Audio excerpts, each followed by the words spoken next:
మార్చి 14 శనివారం దినఫలం గూడా మాకు కావాలి అని కామెంట్ ఎయండి. మీరు ఒక్క కామెంట్ ఎయండి చాలు. అట్లా ఒక 200 కామెంట్‌లొస్తే చాలు. రేపు కూడా నేను దినఫలం జేస్తా.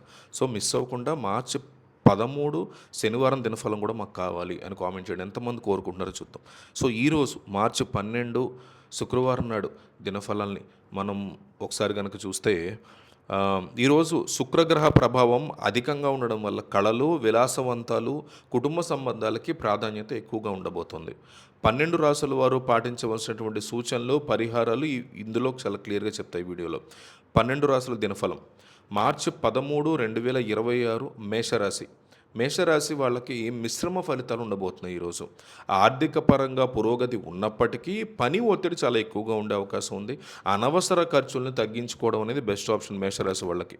ఏమేం చేయాలి వీళ్ళు అంటే లక్ష్మీదేవిని ప్రార్థించడం వల్ల మానసిక ప్రశాంతత లభిస్తుంది. వృషభ రాశి.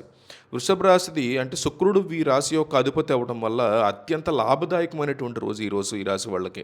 వృత్తిలో ప్రశంసలు దక్కుతాయి. కుటుంబంతో గడిపే సమయం చాలా ఆనందాన్ని ఇస్తుంది. మీకు అంత పాజిటివ్‌గా ఉంది. అంటే తెల్లని వస్త్రాలు ధరించడం ట్రై చేయండి ఎక్కువగా, లేదా దానం చేయండి ఎక్కువగా పక్కన వాళ్ళకి, లేని వాళ్ళకి. ఇక ఆహ్, మేషరాశి మనం చూసిన తర్వాత మిథున రాశి, వృషభం చూసిన తర్వాత మిథున రాశి సంగతి చూస్తే పెండింగ్లో ఉన్న పనులు ఎక్కువగా మీరు పూర్తి చేస్తారు. వ్యాపారస్తులకి నూతన పెట్టుబడులు కూడా అనుకూలిస్తాయి. ఆరోగ్యం పట్ల మంచి శ్రద్ధ వహించాల్సిన అవసరం ఉంది మీరు. ఏం చేయాలి పరిహారాలు మీరు అంటే విష్ణు సహస్రనామం యొక్క పారాయణ శుభప్రదంగా చెప్పుకోవచ్చు. ఇక కర్కాటక రాశి. కర్కాటక రాశి విషయానికి వస్తే వీరు తీసుకునే నిర్ణయాలు భవిష్యత్తులో మంచి ఫలితాలను ఇవ్వబోతున్నాయి. స్నేహితుల యొక్క సహకారం కూడా అందుతుంది. ప్రయాణాల్లో జాగ్రత్త చాలా అవసరము.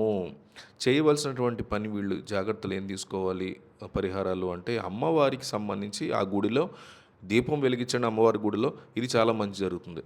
ఇక సింహరాశి. సింహరాశికి ఏంటంటే ముఖ్యమైన వ్యవహారాల్లో అప్రమత్తంగా ఉండాల్సిన రోజు ఇది.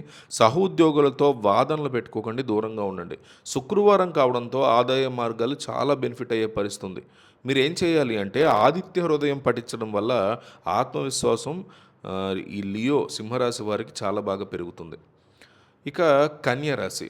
కన్యరాశి సంగతి చూస్తే పనితీరుల మీద మీరు చేసేటువంటి ఉద్యోగం కానీ, వ్యాపారంలో కానీ పనితీరు మీద మీ క్లయింట్స్ నుంచి కానీ, లేదా మీ పై అధికారి నుంచి మీకు మంచి ప్రశంసలు అందబోతున్నాయి. అందులో డౌటే లేదు ఈరోజు. శుభవార్తలు చాలా ఎక్కువగా వింటారు ఈ రాశి వాళ్ళు. విదేశీ యానాల కోసం ప్లాన్ చేస్తున్న వాళ్ళకి ఇది చాలా అనుకూల సమయం అని చెప్తాను నేనైతే. సో, చేయవలసినటువంటి పనులు ఏంటి అంటే పక్షులకి ఎక్కువగా ఆహారం గానీ, నీరు గానీ పెట్టే ప్రయత్నం చేయండి. తులారాశి. తులారాశి వాళ్ళ పరిస్థితి చూస్తే జీవిత భాగస్వామితో ఉన్నటువంటి విభేదాలు తొలగిపోతాయి. విలాసవంతమైనటువంటి వస్తువుల కొనుగోలు మీద ఆసక్తి చూపిస్తారు. సమాజంలో గౌరవం పెరుగుతుంది. చేయవలసినటువంటి పని ఏంటి అంటే మహాలక్ష్మి అష్టకాన్ని చదువుకోవడం ఈ రాశి వారికి చాలా ఉత్తమం అనుకోవాలి. వృశ్చిక రాశి. వృశ్చిక రాశి వారి పరిస్థితి చూస్తే ఈరోజు కాస్త అసహనంగా ఉంటారు మీరు. బట్ సహనాన్ని రూపొందించుకొని కాస్త సహనంగా ఉండడం నేర్చుకోవాలి. ఆర్థిక లావాదేవీల్లో మోసపోయే అవకాశం ఈ రాశి వారికి ఉంది. చాలా జాగ్రత్త పడాల్సిన పరిస్థితి. చాలా జాగ్రత్తగా ఉండాల్సిన పరిస్థితి. ఆహార నియమాలు కూడా పాటించాలి.